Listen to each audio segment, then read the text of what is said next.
शाम का गमगीन वक्त था। पेड़ों के सायों तले एक बूढ़ी मां टूटी फूटी सांसों के साथ आहें भर रही थी।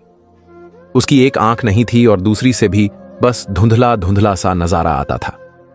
वो मां जिसने अपने बेटे को पाल पोस कर जवान किया, आज उसी बेटे की बेरुखी ने उसे दरबदर की ठोकरें खाने पर मजबूर कर दिया। जिस बेटे को उसने अपने खून और पसीने से पाला, वही आज उसकी जन्नत उजाड़ चुका था। मजबूरन वो बूढ़ी मां एक दरख्त के नीचे सहमी बैठी थी। हाथ में दूध की छोटी सी बोतल थी जो कोई राहगीर मुसाफिर तरस खाकर दे गया था। भूख से बेहाल जैसे ही उसने ढक्कन खोलकर घूंट भरने की कोशिश की, अचानक झाड़ियों से साएं साएं की आवाज आई। उसका दिल दहल उठा, आंखें फैल गईं। देखा, एक सांप लहूलुहान जख्मों से चूर उसकी तरफ रेंग रहा था। पीछे पीछे एक योगी सपेरा बीन बजाते हुए उसका पीछा कर रहा था।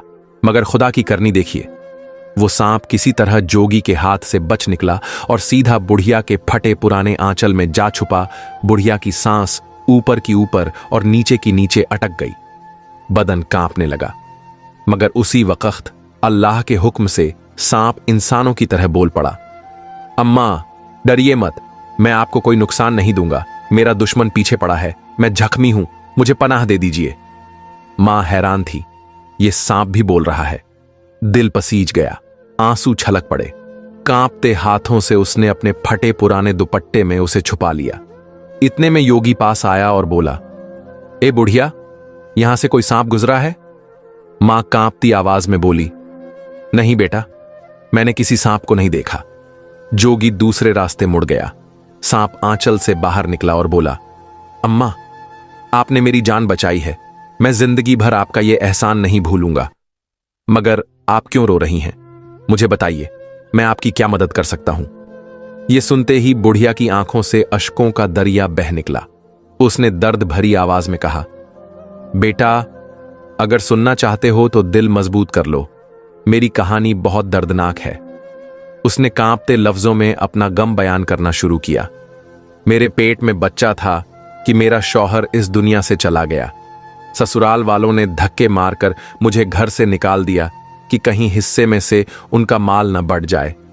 तन्हाई और मजबूरी में मैं दर बदर भटकती रही। फिर गांव के एक रईस ने रहम खाकर मुझे अपने घर काम पर रख लिया और सर छुपाने को मिट्टी का एक छोटा सा मकान दे दिया। दिन गुजरते गए और मेरा हमाल बढ़ाता गया और फिर एक रोज अल्लाह ने मुझे बेटे जैसी औलाद से नवाजा। वो मेरा दिल का टुकड़ा, मेरी आंख का तारा था। उसी के सहारे मैं दोबारा जी उठी थी। मगर तकदीर का फैसला कुछ और था। एक रोज मैं अपने नन्हे बेटे के साथ काम से लौट रही थी कि अचानक तूफानी आंधी चली और एक पेड़ मेरे लाल पर गिर पड़ा। उसकी मासूम आंख बर्बाद हो गई। उस वक्त मेरा कलेजा चीर गया। मैं सोचने लगी, जब मेरा बेटा बड़ा होगा तो लोग उसे काना कहकर ताना देंगे। मैं ये जिल्लत बर्दाश्त नहीं कर सकती। मेरी ख्वाहिश थी कि मेरा बेटा पढ़ लिख कर अफसर बने। मैं दौड़कर उसे डॉक्टर के पास ले गई।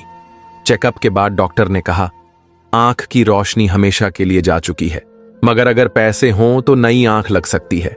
मैंने कांपते होंठों से कहा, डॉक्टर साहब, मेरे पास 2 आंखें हैं, एक निकालकर मेरे बेटे को लगा दीजिए। मैं अंधेरी जिंदगी गुजार लूंगी, मगर अपने बेटे को एक आंख वाला देख नहीं सकती। डॉक्टर साहब ने मेरी आंखों में झांक कर कहा, अम्मी जान, आप पहले ही बहुत कमजोर हैं। एक आंख निकालना आपके लिए जानलेवा साबित हो सकता है। लेकिन मां का दिल किसी तर्क को कहां मानता है। मैंने जिद की, गिड़गिड़ाई, रो रो कर कहा, डॉक्टर साहब, मेरी जान ले लीजिए, लेकिन मेरे बेटे की आंख लौटा दीजिए। मेरी 2 आंखें हैं, एक निकालकर मेरे बेटे को लगा दीजिए। मैं अंधेरी दुनिया में जी लूंगी, लेकिन मेरा लाल अधूरा न रहे। आखिरकार डॉक्टर झुक गया। मेरी आंख निकाल दी गई और मेरे बेटे को नई रोशनी मिल गई। वो तंदुरुस्त हो गया, स्कूल जाने लगा। उसी स्कूल में मुझे भी झाड़ू पोछे का काम मिल गया। मैं दूर से उसे देख लेती तो दिल को ठंडक पहुंचती। लेकिन अफसोस, मेरा बेटा मुझे एक आंख से महरूम देखकर मुझसे नफरत करने लगा। छोटा था, मगर दिल में अजीब सी सख्ती भर चुकी थी। वो स्कूल में मुझे अपनी मां तक मानने से इनकार करता। वो कहता, जिस दिन तूने मेरे दोस्तों के सामने कह दिया कि तू मेरी मां है, उस दिन तू मेरा मरा हुआ मुंह देखेगी। ये सुनकर मेरा दिल चाक हो गया, मगर मैं खामोश रही। जैसे जैसे वो बड़ा होता गया उसकी नफरत बढ़ती चली गई। कभी मेरे पास बैठकर खाना नहीं खाता था। कहता था, माँ, तुम्हें देखकर मुझे घिन आती है। अल्लाह ने तुम्हें इतना बदसूरत बनाया है कि तुम्हारे साथ बैठकर न तो मैं खाना खा सकता हूं और न ही तुम्हें देख सकता हूं। मैं रोते हुए कहती, बेटा, 2 निवाले मेरे साथ खा लिया कर, मेरे कलेजे को ठंडक मिल जाएगी। लेकिन अगर मैं पास बैठ जाती तो वो गुस्से में खाना फेंक देता। मेरा दिल हर लम्हा चाहता था कि उसे सीने से लगा लूं, उसकी थकन अपने आंचल में समेट लूं। लेकिन बेटे की नफरत के सामने मेरी मोहब्बत हार जाती। अब मेरा बेटा जवानी की दहलीज पर पहुंच चुका था। बिगड़े दोस्तों की सोहबत ने उसे आवारा बना दिया। सिगरेट, नशा, बुरे काम सब में पड़ चुका था। एक दिन मुझे तेज बुखार चढ़ा। मैं काम पर नहीं जा सकी और घर पर लेट गई। दिल में एक ही तमन्ना थी, काश मेरा बेटा आए और मुझे दवा ला दे। लेकिन बेटा उस रात घर ना आया, ना अगली सुबह, ना अगले दिन। दिल की तड़प बेकरार हो गई। मैं चादर ओढ़कर बाहर निकली। उसके दोस्तों से पूछा, बेटा, कहीं मेरा दानिश नजर आया? कल से घर नहीं लौटा। उन्होंने हंसकर ताना मारा, अम्मा, आप सच में उसकी मां हैं। वो तो कहता है आपसे उसका कोई ताल्लुक नहीं। मेरे सीने पर जैसे पहाड़ टूट पड़ा, मगर मैंने सब्र किया। शाम ढली तो बेटा आया, मगर रहमत नहीं, कहर बनकर। हाथ में डंडा उठाया और बुखार से कांपती मां को इस तरह पीटा कि जिस्म पर छाले उभर आए। मैं रोते हुए गिर पड़ी और बस इतना कहा, बेटा, मेरी गलती क्या है? मेरा कसूर क्या है? वो गुर्राया, क्यों गई थी तू मेरे दोस्तों के पास? उन्होंने मेरा मजाक उड़ाया। अब सब मुझे काने का बेटा कहते हैं। तूने मेरी 2 टके की इज्जत भी मिट्टी में मिला दी। ना तू मरती है, ना मेरा पीछा छोड़ती है। अच्छा है, मैं ही ये घर छोड़ दूं। मैं उसके पांवों में गिर गई।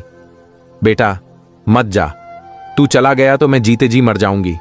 मैं कसम खाती हूं, अब कभी किसी को नहीं बताऊंगी कि तू मेरा बेटा है। बस तू मेरी नजरों के सामने रह, मैं तुझे देखकर ही जी लूंगी। उसके बाद उसका चलन ये हो गया, वो कई कई दिनों तक गायब रहने लगा। कभी 5 दिन, कभी 10 दिन, कभी महीनों बाद घर आता। मैंने दिल में अरमान सजाया था, चलो इसके निकाह से शायद सब कुछ बदल जाए। बहू आएगी तो घर रोशन हो जाएगा, शायद बेटे का दिल भी पिघल जाए।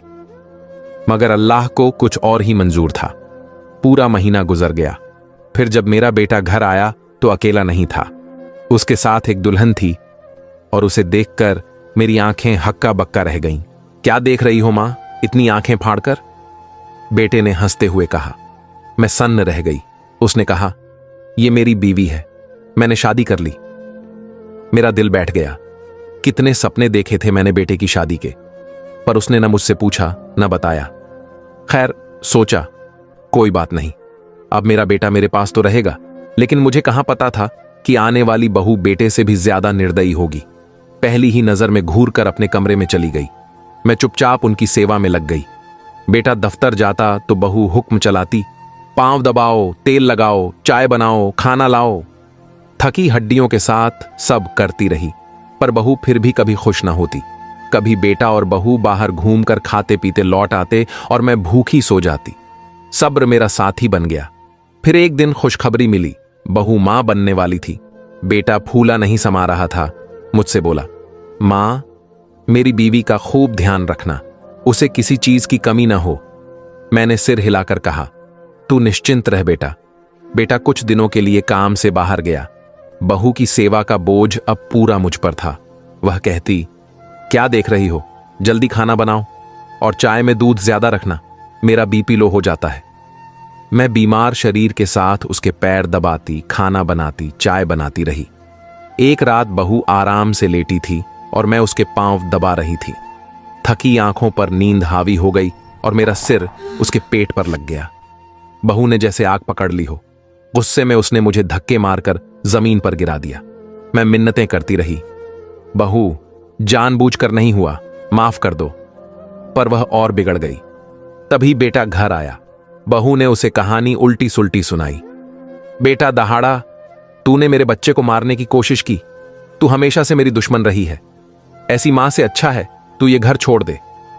मैं कांपते हाथों से बेटे के पैरों पर गिरी। बेटा मैं कहां जाऊंगी, मैं बूढ़ी हूं। लेकिन उसकी आंखों में खून उतर आया था। उसने कहा, जहां मर्जी जा, लेकिन हमें सुकून से रहने दे। मैंने कपड़े बांधे, लाठी उठाई और बोली, बेटा आखिरी बार गले से लगा ले। बचपन से तूने कभी मुझे गले नहीं लगाया, आज जी भर कर तुझे गले लगाना चाहती हूं, फिर कभी नजर नहीं आऊंगी। पर बेटा मुंह फेर कर खड़ा रहा। बहू बोली, ये नौटंकी बंद कर, जितनी देर रुकोगी उतनी जलील होगी। मैं रोती हुई घर से निकल गई। दर दर भटकती रही, कोई